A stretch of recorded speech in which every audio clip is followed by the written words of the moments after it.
Hello guys, അപ്പോൾ ഇന്നിവിടെ ഗണേശ് ചതുർത്ഥി ആയതുകൊണ്ട് ഇവിടെ പബ്ലിക് ഹോളിഡേയ്സ് ആയിരുന്നു. അപ്പോൾ നമ്മൾ ഓർത്ത് നമുക്കിന്നൊന്ന് ഔട്ടിങ് പോകുന്നു. ഔട്ടിങ് പോകാൻ മെയിൻ ഉദ്ദേശം എന്ന് പറഞ്ഞാൽ നമ്മൾ കുറച്ച് ബുക്സ് വാങ്ങിയിട്ടുണ്ടായി, അത് നമുക്ക് റിട്ടേൺ കൊടുക്കണം. അപ്പോൾ നമ്മുടെ കയ്യിൽ ബില്ലുള്ളത് കൊണ്ട് നമ്മൾ റിട്ടേൺ കൊടുക്കുമ്പോൾ നമുക്ക് പാതി ഫണ്ട് നമുക്ക് അതിൽ നിന്ന് കിട്ടും. അങ്ങനെ നമ്മൾ കൽപ്പനയിൽ പോയി ബുക്കെല്ലാം കൊടുത്ത് ഫണ്ടെല്ലാം കിട്ടിക്കഴിഞ്ഞപ്പോൾ നമ്മൾ ഓർത്ത് നേരെ നമുക്ക് ഹോസ്റ്റലിലേക്ക് പോകാം. വേറെ ഞങ്ങൾക്ക് ഔട്ടിംഗ് ആയിട്ട് ഒന്നും ഉണ്ടായിരുന്നില്ല. അപ്പോൾ ചെന്നോടെ നമുക്ക് സ്നാക്സോ ഒന്നും കഴിക്കാനില്ലാത്തതുകൊണ്ട് ആദ്യം തന്നെ ഞങ്ങൾ പോയത് ലേസ് വാങ്ങാൻ. അങ്ങനെ ലേസ് എല്ലാം വാങ്ങിക്കഴിഞ്ഞപ്പോൾ ഞങ്ങളൊരു കുഞ്ഞ് കേക്ക് വാങ്ങി. കേക്ക് വാങ്ങാൻ രണ്ട് കാര്യങ്ങളായിരുന്നു. ഒന്നെന്ന് പറയണം, അന്ന് ബിനോയുടെ ബർത്ത്ഡേ ആയിരുന്നു. കേക്ക് നമ്മൾ ഇതിനു മുമ്പ് മുറിച്ചിട്ടുണ്ടെങ്കിലും അന്നൊരു ചെറിയ കേക്ക് വാങ്ങി കഴിക്കാമെന്ന് ഓർത്ത്.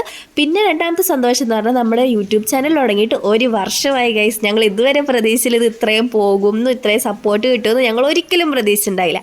അങ്ങനെ അതെല്ലാം കഴിച്ച് നല്ല വിശപ്പ്. അപ്പം നമുക്ക് ഉച്ചയായതുകൊണ്ട് ആലീസിൽ പോയി എന്തെങ്കിലും കഴിക്കാമെന്ന് ഓർത്ത്. അങ്ങനെ നമ്മളിത് ആലീസിൽ കയറി ഓർഡർ എല്ലാം കൊടുത്തിട്ട് ഇരിക്കുക ഞങ്ങൾ. അത് കഴിഞ്ഞ് ഫുഡ് വരാൻ കുറച്ച് വൈകിയപ്പോഴുള്ള ഓരോ ആക്ഷൻസാണ് നിങ്ങളിപ്പോൾ ഈ കണ്ടുകൊണ്ടിരുന്നത്. എന്ത് ചെയ്യണമെന്ന് അറിയാതെ ഇരിക്കുവാണ് രണ്ടുപേരും. അത് മിന്നുസുനിലെ മുഖം കണ്ടാൽ നിങ്ങൾക്ക് മനസ്സിലാവുമെന്ന് ഞാൻ പ്രതീക്ഷിക്കുന്നു. അങ്ങനെ അതെല്ലാം കഴിഞ്ഞപ്പോൾ മിന്നുസുനിൽ ആ മെനു ഇരുന്ന് പഠിക്കാൻ വേണ്ടി തുടങ്ങി. ആര്യനന്ദ ഫുഡ് എപ്പോൾ വരും എന്നുള്ളൊരു കാത്തിരിപ്പിലാണ് ആര്യനന്ദ. ഞാനാണെങ്കിൽ പുറത്തേക്ക് നോക്കി ഫുഡ് വരുന്നതും നോക്കിയിരിക്കുമായിരുന്നു.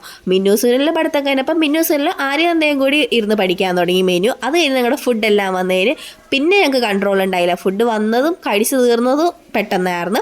അപ്പോൾ ഇന്നത്തെ വീഡിയോ ഇത്രയുള്ളൂ ഗൈസ്. ബൈ.